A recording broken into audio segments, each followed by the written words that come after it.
seja bem-vindo, seja bem-vinda ao meu canal. Essa é a primeira edição do programa Miados e Arranhões. Bom, o programa de hoje será sobre a relação de professora e aluna, ou professor e aluno, e como é que isso se desenrola na vida da gente. A primeira profissão que eu quis ter na vida foi ser professora.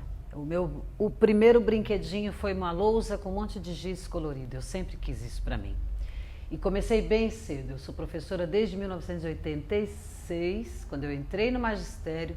Fui direto do magistério para letras, minha formação mais formal na letras, português e inglês. Não terminei o curso e já estudava piano paralelamente. Então, nesses primeiros 10 anos de exercício do magistério, foram divididos em alfabetização, depois aulas de português e aulas de inglês e aulas de piano.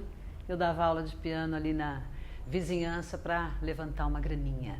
Dei aula também de reforço escolar, de qualquer matéria de reforço escolar, até 91, quando eu descobri a dança do ventre, já não estava mais no magistério, e 94 mais ou menos, antes até 92, 93 eu voltei a lecionar e estou aí até agora ensinando dança do ventre. Fora da educação formal, eu estudei pintura, estudei escultura, uso isso dentro do meu trabalho de professora de dança, vou explicar isso melhor para vocês. E dou aula atualmente, graças a Deus, dou aula além do português em espanhol, inglês, francês e árabe. E tenho um estúdio, sou proprietária da companhia do Muaine, onde eu faço meus eventos, onde eu faço meus workshops, onde eu acolho minhas bailarinas, meus alunos. O primeiro assunto que eu queria abordar é sobre o papel de cada um, de aluno e de professor, e o que é o trabalho de cada um desses, né? O que cada um tem que fazer. Bom, a primeira coisa importante é que falar os alunos isso e os professores aquilo, as alunas isso e as professores aquilo, na minha opinião já está um pouco errado, porque é uma situação, é um papel que você exerce, não uma condição estática. Então, não tem muito comportamento de aluno, comportamento de professor. Existem as pessoas e existem os coletivos, e como é que esses coletivos acabam criando corpo e personalidade. Então, fala-se mais do que a obrigação de aluno, do que da obrigação do professor, né? Então, o que um aluno precisa ter? Ele precisa ter disciplina, ele precisa ter confiança no professor dele, ele precisa se entregar, né? E saber o que ele saber que está diante dele uma pessoa que sabe mais do que ele sobre aquele assunto lá, senão a coisa não funciona. Do lado do professor, o professor tem que ensinar, ele tem que preparar a aula, ele tem que levar aquele produto muito bem embalado. Então, há quem diga, né, que a qualidade mais importante do aluno é a disciplina e a do professor é o conhecimento. Eu discordo. A do professor é a generosidade e a do aluno é a confiança. Porque às vezes você pode ter uma professora que ela não tem uma experiência tão gigante, um conteúdo tão gigante, mas ela é muito generosa com o que ela sabe, ela sabe compartilhar o que ela aprendeu, e por ser generosa com as alunas, ela vai buscar mais. Então, a generosidade do professor, nesse sentido, não tem nada a ver com o desconto da mensalidade, né? Uma generosidade profissional, por assim dizer. Vou aproveitar que eu falei a palavra mensalidade para dizer de uma coisa muito importante desta relação, que é o dinheiro. O dinheiro que transita entre ambas. Então, eu como aluna faço questão absoluta de pagar sempre. Eu como professora faço questão absoluta de cobrar sempre e recomendo que você faça o mesmo, porque o dinheiro é o jeito mais barato e mais seguro de pagar. E a gente sempre paga alguma coisa, né? Em árabe fala mafish haga bebelesh. Não tem nada de graça, e não tem mesmo. Então, no caso de uma possível ruptura entre a professora e a aluna, que acontece toda hora e eu considero muito natural, se tiver esse dinheiro no meio, isso pode gerar um desconforto muito maior e impossibilita um perdão, um reatar, um reaver aquela relação. Porque você sair devendo, né, ou a pessoa acreditar que está devendo. Enquanto está todo mundo se amando, não imagina, não precisa pagar nada. A outra, não, por favor, eu faço questão. Não. Faz desconto, parcela, pendura, mas cobre, mas pague. Tá? Isso é muito importante para que essa relação funcione bem e evite problemas. Como é que a gente escolhe uma professora? Bom, acho um bom critério escolher a partir do que é que você quer fazer com a dança do ventre. Então, por exemplo, eu quero fazer dança do ventre para uma vez por semana ter contato com outras meninas, para esquentar minha vida social, fazer amizades, para dançar, para ter contato com a música árabe, para ter aquela 1h30 por semana de prazer para mim. Às vezes a gente não sabe nem isso, às vezes a aluna não sabe isso, né? A gente não tem obrigação de saber o que quer, né? A gente deveria saber o que quer, seria legal saber o que quer, mas eu não sei o que eu quero. Às vezes você tem um impulso de fazer dança do ventre. Bom, no caso das mais intuitivas, começou no intuitivo, continua seguindo no intuitivo, de verdade. Espera pintar, professora. Do jeito que pintou esse desejo do nada, espera pintar essa professora do nada. Continua por onde você começou. Se você tem um pouco mais de segurança, eu quero isso, uma vez por semana, sem muito envolvimento, sem me aprofundar demais, você escolhe a escola no seu percurso, perto do seu trabalho, no horário de almoço, perto da sua casa, no caminho de um para o outro, perto da casa da mãe, perto da casa do namorado, uma coisa que aquela aula por semana vai cooperar com suas relações que já são funcionais. Para quem já estudou e quer se profissionalizar, por exemplo, aí começa a acontecer uma outra coisa completamente diferente. Mas, em qualquer situação, a aluna tem que confiar na professora. Não há genialidade no mundo que justifique uma relação ser pesada. Dança do ventre, na minha opinião, não é fácil de aprender, não é fácil de ensinar, a gente não aprende rápido, enferruja, arruma o braço, o quadril trava, solta o quadril, é o pescoço que cai. É um trabalho difícil, então tem que ter prazer também, né? Num ambiente que exige tanta disciplina, tanto comprometimento, tem que ter prazer. Então, às vezes você simplesmente não vai com a cara da pessoa. Você, aluna, você vai lá fazer aulas e fala, puta, essa mulher não me troca de professora, não tem muito como. Se você está sentindo isso por razões pessoais ou está espelhando alguma coisa nela, aí já são fatores que eu não posso dar pitaco, que nem a minha área, né? A minha área é dança do ventre. Isso é coisa para psicólogo, para terapeuta entender o que foi nessa mulher que me fez que me deixou tão revirada, tão provocada. E às vezes, dependendo do tipo de menina, é exatamente essa professora que vai te interessar. Uma mulher que você não consegue decifrar imediatamente, mas que você sente nela alguma possibilidade de portal, de te levar para um outro lugar.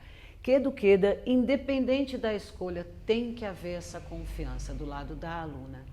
No caso da professora, você tem que ser sincera com o seu propósito como professora. Tem que se conhecer, tem que saber que tipo de serviço você pode oferecer e se esse serviço que você oferece não estiver pagando as suas contas, pensar em um outro serviço que pague as suas contas e não em oferecer alguma coisa que você não tem. Por exemplo, caso bem recente, uma menina me procurou, eu acredito que você precise de outras referências técnicas e estéticas do seu lado, além da sua professora, e aqui esse compartilhamento entre as mulheres é uma coisa que, na minha opinião, alimenta demais o ventre da gente. Então, para uma menina que está começando, na minha opinião, não funciona. Para dar a ela um tipo de serviço que eu não acredito que seja funcional.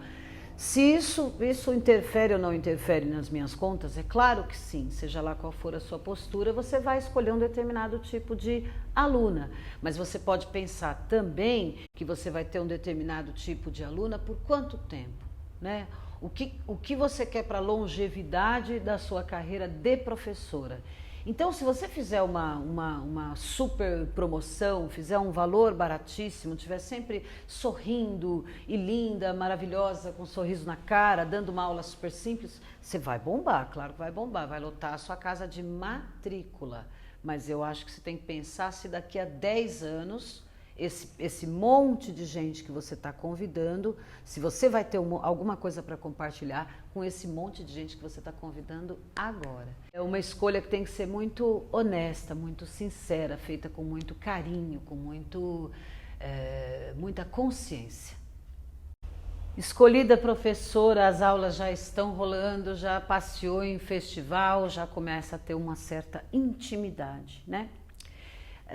Quando que uma relação entre professor e aluna vira uma relação de amizade. Pode, não pode dar, não dá, atrapalha, ajuda. Eu vou dar um exemplo que eu considero bem simples. Eu acho que mãe e filha, por exemplo, podem ser amigas. Eu sou muito amiga da minha mãe. Ela é muito minha amiga, a gente é muito amiga.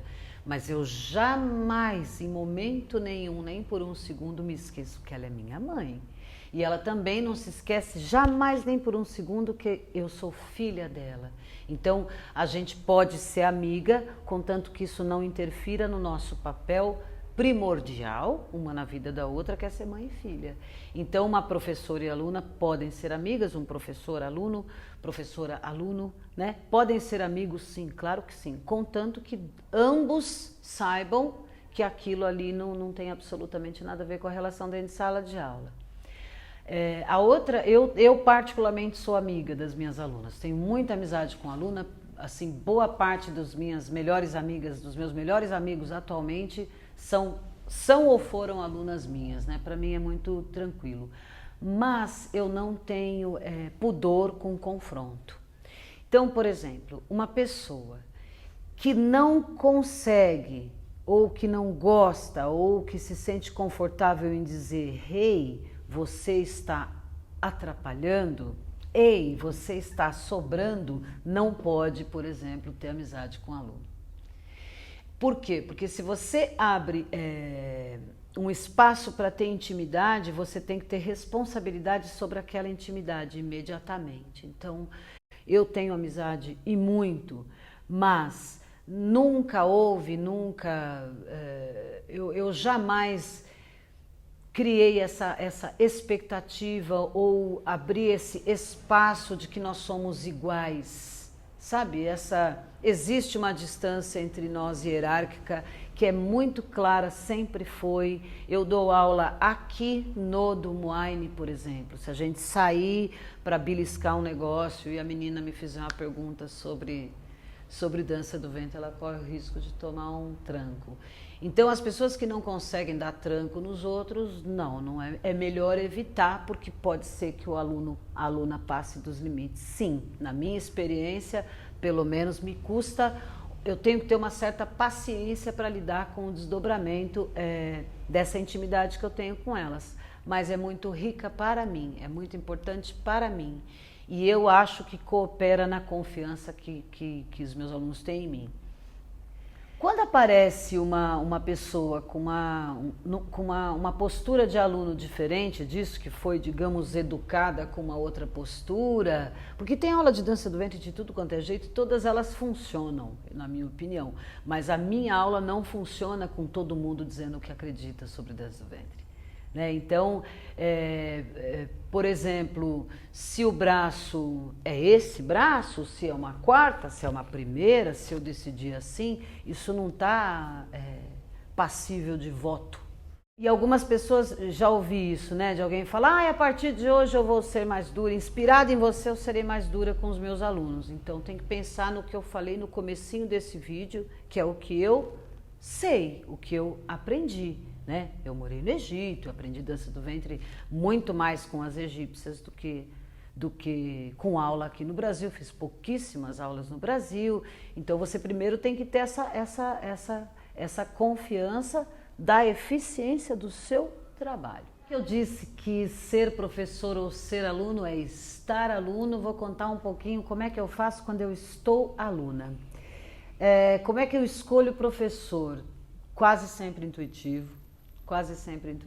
Eu começo a querer uma determinada coisa e de repente essa pessoa me cruza, eu começo a comentar que eu quero e alguém vê e lembra de mim. Enfim, dança do ventre começou assim, uma amiga viu dança do ventre e me indicou. Escultura, como eu achei minha professora Lígia de Holanda, foi assim. Na pintura não, pintura eu fiz pouquíssimas aulas. Uma amiga maravilhosa, Renata Pinotti, que é artista, foi uma coisa assim, eu já estava pintando e ela teve uma ideia maravilhosa, que foi, traz as coisas que você tem, eu vejo até onde você chegou sozinha e te ensino, te instrumentalizo para continuar de onde você chegou. Bom, a Renata Pinotti me ensinou a dar aula particular, por exemplo, para profissional. Se a menina já tem qualquer obra, eu parto da obra dela. É um formato possível de aula particular. Então, como é que eu preparo a aula particular? Eu não preparo, exceto se a menina combinar alguma coisa, me pedir.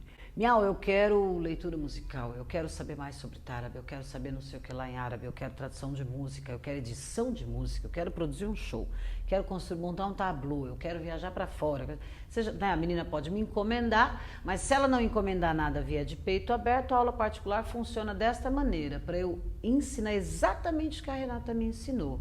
Vou instrumentalizar você para fazer melhor e mais técnico aquilo que você já faz. Minha professora de escultura foi uma aluna que me indicou na época e ela falou, eu vi umas esculturas de uma mulher que esculpiu uns músicos. Então, poxa, uma escultura que esculpe música, uma escultora, perdão, que esculpe música já me interessa como professora. Que tipo de aluna eu sou? Eu sou aquela aluna que eu vou regularmente na aula, não atraso, não falto, não furo, não enrolo, não atraso pagamento e faço tudo que o professor manda sem perguntar por quê ou eu não vou. Se na primeira aula eu não me sinto disposta a voltar àquele lugar com aquela frequência que ele está dizendo que eu tenho que ir, pagando aquele valor e fazendo aquilo que ele diz que eu tenho que fazer, eu não vou. Então, eu estudei muita coisa. A aula de idioma, meu Deus, eu comecei e parei várias vezes. Espanhol comecei e parei, francês comecei e parei. Inglês eu já tentei estudar formalmente, parei também, fui me virar sozinha. De dança, meu Deus, jazz, afro, balé clássico, fiz uma aula de contemporâneo, fiz aula de moderno. Não é tudo que engatou na minha vida. Piano eu fiz 7 anos e larguei, tive 3 professoras de piano e aí, mas na dança do ventre já foi uma outra coisa, eu acabei permanecendo. Então, um bom aluno, ele é tão bom que ele estuda um monte de coisa e nesse monte de coisa pinta a vocação dele. Uma outra coisa maravilhosa que a pintura me deu foi a possibilidade de ensinar, por exemplo, música sob uma outra perspectiva. Esse quadro que vocês estão vendo se chama Galos de Briga, é uma canção do João Bosco. Ele fala sobre galos, ele fala sobre rosas, ele fala sobre fogo, mas a música se chama Galos de Briga. Talvez esse momento do vídeo só vá fazer sentido para os músicos, porque eu não vou conseguir explicar isso direito para vocês aqui no tempo que a gente tem. Mas esse quadro eu consigo definir o que é harmonia, o que é melodia. Eu consigo explicar, por exemplo, que essas rosas estão aí para separar o miolo da parte de fora e não para ser o miolo. Então, quando você se ocupa dentro de uma música, fingindo que esse quadro é uma rosa, se você se ocupar demais das rosas, você não consegue dizer que o quadro é sobre galos de briga. Então, você pode passear pelas rosas, passear pelo fogo, passar pelos temas correlatos, mas você tem que deixar bem claro o que é que você está falando. Essa é a melodia e o restante são possíveis harmonias dentro de uma música. A escultura, com a escultura eu aprendi uma outra coisa também muito legal com relação ao movimento, como é que a gente constrói movimento. Por exemplo, essa peça que vocês estão vendo eu chamo de harém. São 5 mulheres, né? Num ambiente íntimo, elas estão em cima dessa pedra, mas eu troco elas de lugar. Eu desço essa que está deitada, às vezes eu ponho a menininha de frente, às vezes eu coloco a menininha conversando com aquela mulher da esquerda que está bem curvada, que parece que ela está aconselhando ela. É uma construção. Isso daí eu comecei a bater o barro, que é a primeira coisa que a gente faz para esculpir é bater o barro, e aí eu fiz um rolo comprido assim. Fui cortando o rolo, os pedaços do rolo e comecei a amassar e de repente era uma mulher de lenço. E agora sim é uma obra, né? É uma obra de arte agora, são 5 mulheres de lenço. A princípio era só um pedaço de barro. Como é que um pedaço de barro vira 5 mulheres de lenço? Com muita paciência. Batendo, ele bem batidinho. Chega um momento que ele está tão macio, de você encostar no barro, ele já toma forma. O corpo é assim também. Batendo, chega uma hora que ele está tão macio que ele toma forma. Então, Das expressões horríveis da língua portuguesa, que são muitas, eu acho a pior cultura inútil. Não existe informação inútil, muito menos cultura inútil, né? Então, não tenho nada para aprender, né? Vai que você tem um momento fifiábido, autoproclamada e decide que não tem nada para aprender sobre dança do ventre. Sei lá como que alguém chega a essa conclusão, mas está cheio de gente. Estuda outra coisa.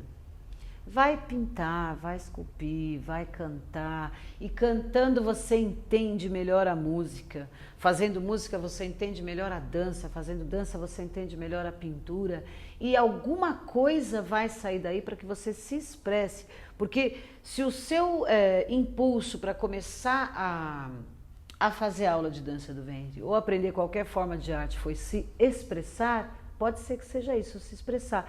Procura mais de uma forma. Então, esse é minha atuação como aluna. Eu sou 100% passiva mesmo, entregue, confio, demoro para escolher um professor e permaneço com eles por muitos anos. O importante da gente continuar estudando, buscar coisas que a gente goste para estudar, é que é uma maneira da gente assumir que tem determinadas coisas que não são gostosas de estudar. Então, se você estiver sempre trabalhando em cima daquilo que você precisa, você vai estar sempre trabalhando em cima de um esforço para melhorar tal coisa. Tem que ter momento que aprender é gostoso também. Então, às vezes na dança não está exatamente gostoso, mas você tem lá uma aula de yoga ou uma outra coisa que não seja com o corpo, um curso de fotografia, que aquilo ele preenche esse espaço do ai que gostoso estar aprendendo quando a dança do ventre não está nesse momento, porque tem momento, cara, tem que ter um shimmy, o shimmy tem que ficar foda, a ponta tem que subir, tem que gerar mais rápido, não é exatamente gostoso de estudar. Então, estudar várias coisas ao mesmo tempo me dá uma garantia como aluna de ter prazer em aprender sempre, porque sempre tem alguma coisa que vai ser gostoso de estudar. Se não ficar só suação de linóleo, aí não dá não. Eu falei um pouquinho sobre como eu aprendo, agora eu vou falar sobre como eu ensino. Bom, antes de ensinar tem a preparação desse trabalho. Como é que eu monto planejamento? Atualmente, hoje em dia a companhia está com 10 anos, tem acho que 9, né, que eu tenho estúdio. E durante todos esses anos, no final de cada ano, eu junto as turmas, vou às turmas uma por uma para perguntar, e aí? Como é que foi? O que faltou? O que foi gostoso? O que não foi gostoso, mas foi bom? O que você percebeu o resultado imediato? O que demorou? O que tem que reforçar mais? E vou anotando. A partir dessa anotação é que eu construo o planejamento do ano seguinte. Uns 10 anos fazendo isso, agora o planejamento já está mais ou menos aberto na minha cabeça, porque eu já sei que tipo de exercício a maioria gosta mais, que tipo de exercício a maioria acha útil, acha proveitoso, acha importante e alimento aquilo ali. Como é que eu planejo aula? São duas, monto aula, seja lá para qual função, workshop ou particular ou aula regular. São duas coisas. Uma, necessidade de mercado. Duas, minha pesquisa naquele momento. Então, eu percebo, por exemplo, não estou vendo a dança que balança o lenço. Está faltando ballad. É isso que eu vou estudar. Depois de um período estudando, é isso que eu vou trabalhar com as alunas, com as meninas e os meninos. Então, tem uma parte teórica que eu construo com apoio em outras artes, né? Como eu aprendo com a comunicação entre elas, eu também ensino. Então, às vezes, o material da aula é um livro de fotografia, às vezes o material da aula é uma escultura, às vezes o material da aula é um monte de escultura, às vezes a aula é escrever. Eu já dei aula que tinha massinha. Quando eu estava esculpindo, que eu descobri essa coisa sobre a insistência até chegar no movimento, e o movimento sinuoso depende de muito amassamento, eu trouxe massinha para as meninas experimentarem isso. Tive resultados bem interessantes. Então a gente brinca muito com essas coisas, porque tem momento que é não, ao pé, de novo, tem que ser gostoso em algum momento. Então, uma menina que ela aprende por repetição, ela aprende mais nessa aula e menos naquela outra. Uma menina mais intuitiva aprende mais nessa aula e menos naquela outra. Mas eu procuro dar oportunidades para mais de um jeito de aprender, mesmo sendo um sistema muito duro. Então, às vezes, eu não quero, por inúmeras razões que não vou me estender, parar a aula para cuidar de um aluno. Dependendo do momento, da fase que o aluno está,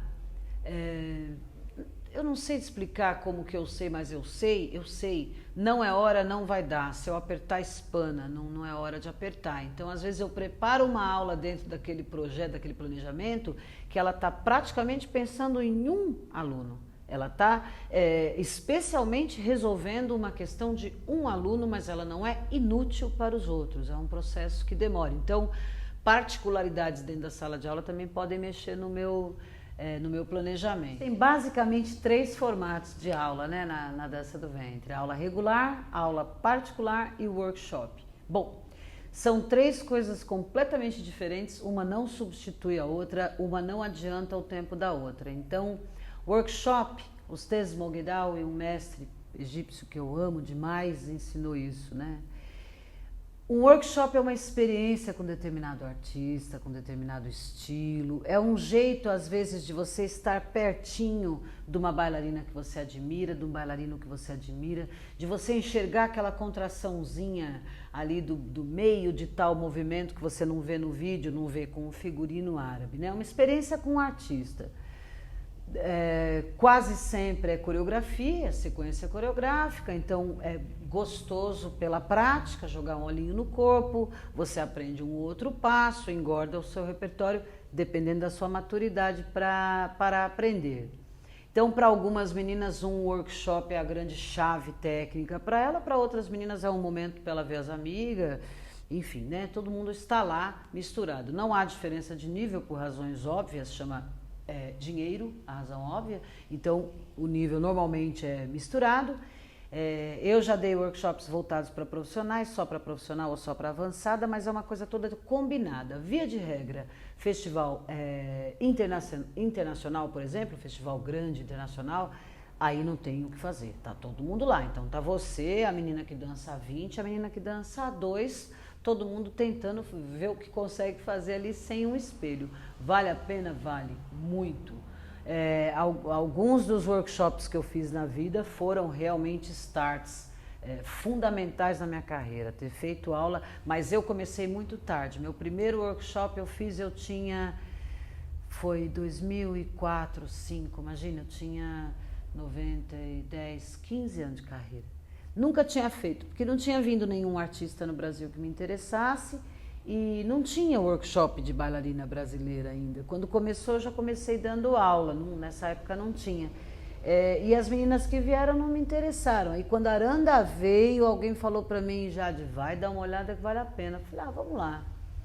E decidi fazer esse investimento, meu Deus, aí foi muito legal. Aí foi um período da minha vida que eu fiz workshops, voltei a fazer aula e o formato era esse. Então, ficava atrás desses egípcios pelo mundo aí. Eu ia para a Europa, corria, via onde tinha ia para o Egito, comecei a ir para o Egito todo ano por causa disso de workshop. Eu faço aula particular como aluna para montar número, por exemplo, o projeto que eu fiz de Said com o Theo.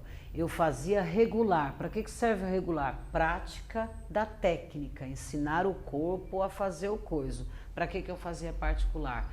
Eu vou fazer um show em tal dia, assim, assado, para produzir esse número, e eu queria o desafio de fazer padedê, coisa que eu fiz pouquíssimo na vida, né? Em Lua Nova, em espetáculo meu, uma vez só na vida fiz com o Márcio Mansur, e eu queria fazer um padedê coreografado com outro bailarino. Então, para mim era um desafio enorme, peguei um professor para particular para isso. Aula particular serve para isso, para coisas específicas, para produzir um negócio ali, para corrigir movimento, para construir estilo, construir a bailarina, é isso aí. Não é uma questão, eu particularmente, né, como eu expliquei antes, eu não atendo um outro público que não seja esse aí querendo fazer uma menina que dança virar bailarina, fazer uma bailarina descobrir quem é ela como bailarina. A aula particular é para esse tipo de revelação. O regular, como o nome já diz, é aula regular. Aí varia de professora para professora como funciona. No meu caso, a diferença do regular para workshop, por exemplo, é que o regular eu vou mais fundo em cada assunto e vou vendo o timing das meninas com aquilo. Então, por exemplo, se eu estou dando uma sequência, chega um ponto da sequência que eu falo, fala com a boca, fala com a boca, eu falo. Fala com a boca, que pé começa, que lado começa, que opa, agora dá para avançar.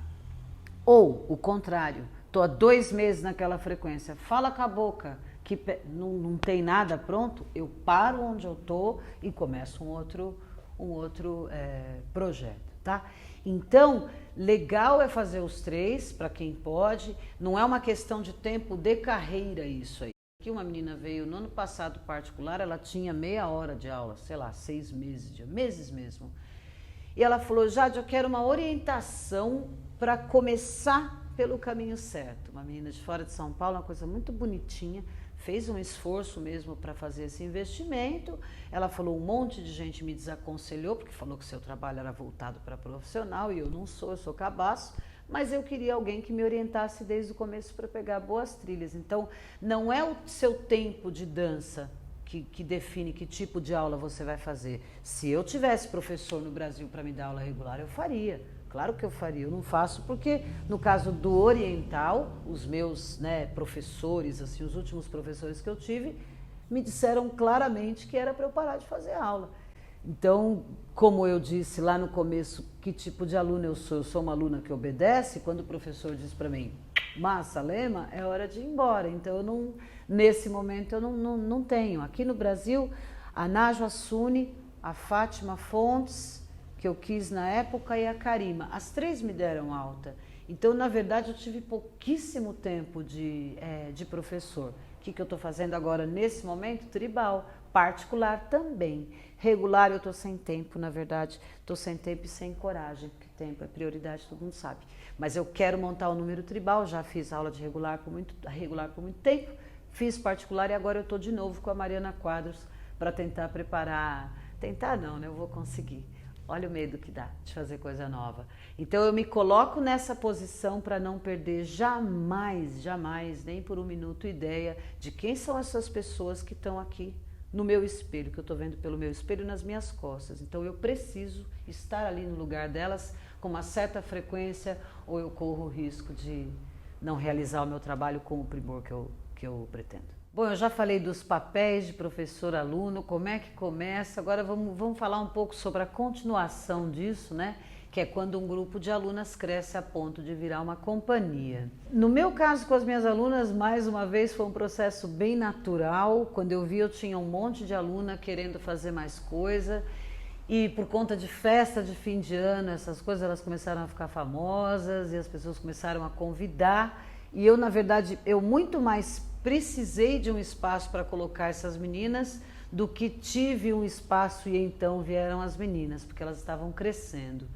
Então, se você tem bailarinas dentro da sua casa, dentro do seu espaço, do seu sistema, que estão crescendo, você tem 2 opções. Ou você sobe o tamanho do seu teto, ou você assume que vai reciclar grupo. E eu percebi que tinha uma turminha ali que não estava nem um pouco a fim de desmamar. Então eu precisava de espaço para elas criarem. E aí foi que eu inventei o Projeto Lua Nova. O Projeto Lua Nova, a princípio, era para lançar novos talentos e para que elas pudessem criar fora do que eu particularmente crio e até mesmo fora do que eu pratico ou do que eu aprovo, né? Então existe uma hierarquia que é frouxa, digamos assim, dentro da companhia, e também um certo tipo de democracia, né, para determinados momentos. Então, por exemplo, para a escolha de solista do Lua Nova, eu já fiz de várias maneiras. Já fiz seleção de vídeo feita por mim, já fiz eleição entre as alunas, para as alunas escolherem quem que elas queriam ver, quem que elas acreditavam que seria legal dar um solo. Construção de coreografia, por exemplo, já teve Lua Nova inteiro que eu não pus a mão, de eu não coreografar nada, de ser inteirinho feito pelas alunas. No último ano eu mudei esse formato e tive uma coreógrafa cuidando da companhia inteira, que é a aluna Fará. uma das melhores que tem no Brasil, na minha opinião. Então, a Luna Fará é minha aluna, tenho a honra, né, de dar aula para essa menina que é um espetáculo de bailarina. Eu falei, bom, eu tenho dentro da minha casa uma coreógrafa que coreografa melhor do que eu e que a fama dela está sendo, né, as pessoas estão conhecendo muito ela a partir disso aí. Ela tem uma parede de prêmio por coreografias incríveis, que ela ganhou mesmo os prêmios por merecer. Então falei, bom, tem alguém dentro da minha casa que pode fazer essa parte do trabalho de unificar o show que não eu, vamos botar essa menina para trabalhar. Então no último ano teve uma coordenadora, coreógrafa, teve uma aluna da casa que é a Chiara Unit, que é uma das mais antigas da casa. Então a Chiara eu quis homenageá-la por ela ser a primeira bailarina da companhia, coreógrafa da companhia, e fiz questão que ela participasse como coreógrafa também. Então, esse formato ele é aberto, depende do tipo de talento que aparece aqui. Daí o Lua Nova começou a ser uma coisa, um ano sim, um ano não, porque eu não quero preparar coisa para palco, eu quero abrir palco quando tem coisa preparada. Então, um ano a gente tem para aprender, para crescer, para criar, para quem tem que sair, sair, quem tem que chegar, chegar. A menina que chegou num ano de Lua Nova e pegou o espetáculo de qualquer jeito, ela tem um ano inteiro para se preparar para um outro, para no outro ela poder inclusive subir, fazer duo, fazer solo, coreografar. Então, é um espaço para as meninas. Isso começou a ficar apertado também, eu criei Noite Tárabe, começou Noite Tárabe. Foi um momento que o Tárabe, a palavra e o que isso significa estava em voga, todo mundo querendo saber. E na minha casa, por conta de ser essa minha, digamos, especialidade, né, trabalhar com clássicos mais sentimentais, trabalhar com Kalsum, trabalhar com Abdul Halim, ou com os clássicos lá do Líbano, da Síria, Melhem Baraket, esse tipo de especialidade que eu fui criando. Claro que dentro da minha casa tem um material humano bom para Tárabe. Comecei fazendo noites Tárabe, com vinho, com uma explicação para ter todo aquele clima. Passado esse momento do Tárabe, 2, 3, 4 noites, a gente passou a fazer noite temática. Funciona cada hora de um jeito. Às vezes uma menina chega em mim e fala, Jade, eu estou afim de fazer um ballad, estou com um projeto, estou estudando ballad, e fulana também está afim. Putz, junta essas duas, eu já penso em mais alguém que apresentou um trabalho correlato em um outro lugar, que ficou bom, a gente monta. Essa é uma possibilidade. Outra possibilidade, a menina chega em mim e fala, Miau, eu quero organizar uma noite temática. A escala será a seguinte, tem algumas meninas aqui que têm essa mão de produtora, outras não tanto, então elas trabalham também em noite temática convidadas. Agora eu vou contar uma coisa muito legal sobre isso, tem cachê, elas recebem para trabalhar na escola onde elas estudam. Por quê? Porque é justo, porque tem que pagar, porque são bailarinas, a maioria delas tem meninas, graças a Deus, alhamdulillah, os shows do meu estúdio e os meus espetáculos que eu produzo estão num ponto que há gente na plateia que vai gostar mais de não sei quem do que de mim.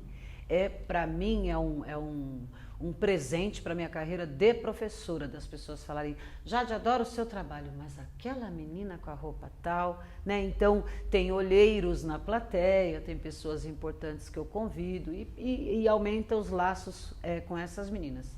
E aí você deve estar aí pensando, meu Deus, mas por que ela faz isso? Como ela é boazinha? Não, não é porque eu sou boazinha, é porque eu sou profissional. E eu sei que se eu não der espaço, essas meninas vão buscar espaço fora da minha casa e eu quero elas dentro da minha casa porque são bailarinas maravilhosas. Pronto. Então o que eu faço? Trato elas com o respeito que eu gostaria de ser tratada em todos os lugares que eu trabalhei, né?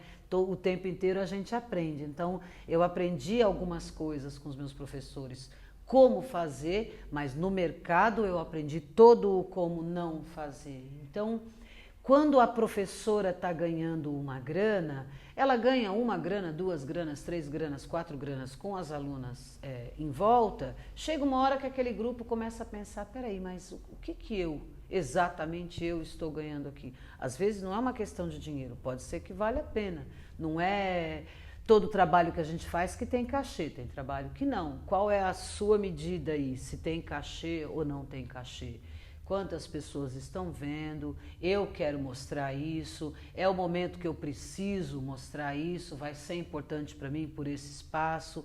A professora está me pedindo, que pode também, não tem problema nenhum, a professora pedir mesmo essa mão, olha, pintou um trabalho para mim, me pediram para levar umas alunas, vocês podem ir? Quando eu trabalhava em bar, por exemplo, aqui em São Paulo, tinha muita festa em pub, os cachês são ridículos, não tem sentido compartilhar esse cachê com as meninas. E era um outro período da companhia, que não estava todo mundo tão famoso, que não tinha tanto Facebook, então valia a pena. E eu dizia, meninas, olha, é tantos real, né? Se eu dividir com vocês, vai dar mais ou menos R$4,50 para cada uma, mas não vale a pena. Vamos?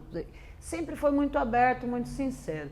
Aí eu consegui negociar com as casas que quando fossem minhas alunas elas não pagassem para dançar. Devagarzinho você consegue alguma coisa. Mas se você tem uma frequência, como é o caso de noite temática ou um show anual, que as meninas estão de fato trabalhando, como é o formato que eu faço aí, tem que ter uma mão lava a outra aí. Ok, agora já estamos no finzinho do nosso primeiro Miados e Arranhões.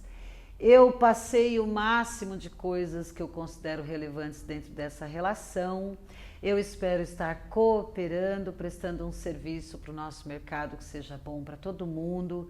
Estou aqui apaixonada por vocês, querendo compartilhar a minha experiência e como é que eu trabalho, espero ter cooperado. Então você, professora, que tem aí o seu modo de trabalhar, pode ter aqui outras coisas para somar ao seu trabalho, novos questionamentos para você, se perguntar que tipo de professora você é, que tipo de aluna você é, e você, aluna, também fica aí várias dicasinhas para você se pesquisar. Vou voltar naquela primeiríssima coisa que eu falei. Você, aluna, se entregue, confie. Você, professora, compartilhe, seja sincera. Muito obrigada e daqui a pouco tem um novo programinha para você.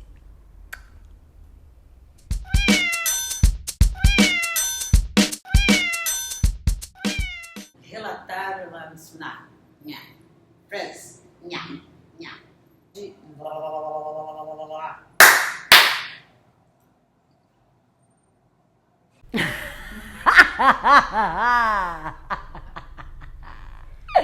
Grava essa risada. Ai, meu Deus, espera aí, Branca, desculpa, eu vou começar tudo de novo. Posso fumar? Não. Estamos quase no fim.